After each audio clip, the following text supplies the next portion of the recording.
Hi, my name is Jacqui-Lee Pryce, former boxer, and I spent many years as a boxing coach and judge. Saturday night, Oleksandr Usyk became the undisputed heavyweight champion for the second time. In the run-up to the fight, I went to both press conferences, and Oleksandr Usyk said he was going to knock Dubois out. This is something that we have never heard from Usyk before now. On the flip side, Dubois' team believed it was their time. And I'm going to be honest, though, those pressers, they were tense. Can I ask you a favour? Please like, subscribe, and turn on notifications. Now, back to the review. I wanted to talk about the ring walks and how different they were. Dubois looked confident, focused. I think he even started to jog into the ring at some point. The music was high energy. There was fire. Usyk's was a very different affair. The opening part of his ring walk music, it starts with church bells. It then launches into this powerful, beautiful rendition of the Hail Mary, a nod to his faith. As he walked to the ring, Usyk was steely-eyed. And when the referee was given his instruction, you see this all the time, he flicks a switch. He just stares at his opponents. He does not take his eyes off them, and it's like he's kind of penetrating their soul. And I guess that's really, really intimidating. Dubois started well. He took the center of the ring. He was using that beautiful long stabbing jab, often beating Usyk to the punch, and then he started landing some solid 1-2s straight down the pipe. But I have to say, pretty early on, Usyk took away that jab.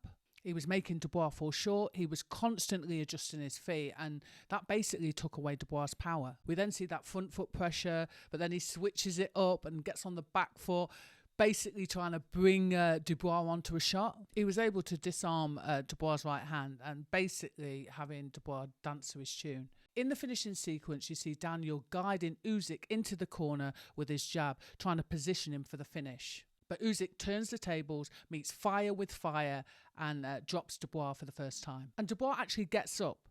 He tries to meet fire with fire. He throws a disgusting backhand, but he leaves himself open, and he gets countered with the right hand. You hear people constantly talk about Usyk tiring out his opponents mentally. Only boxers will truly know what this means.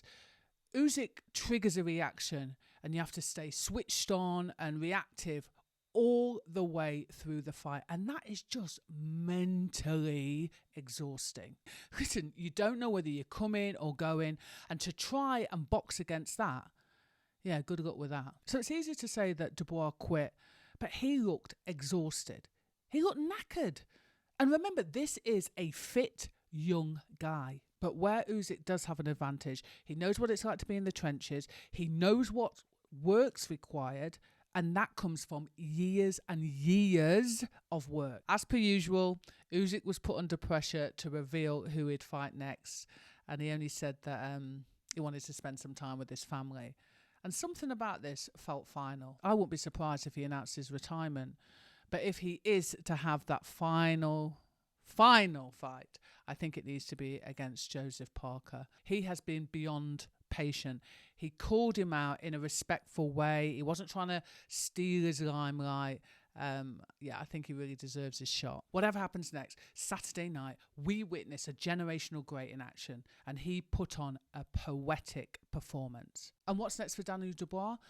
I think it's too soon to make any rash decisions, but he's young and he can definitely come again. But what are your thoughts?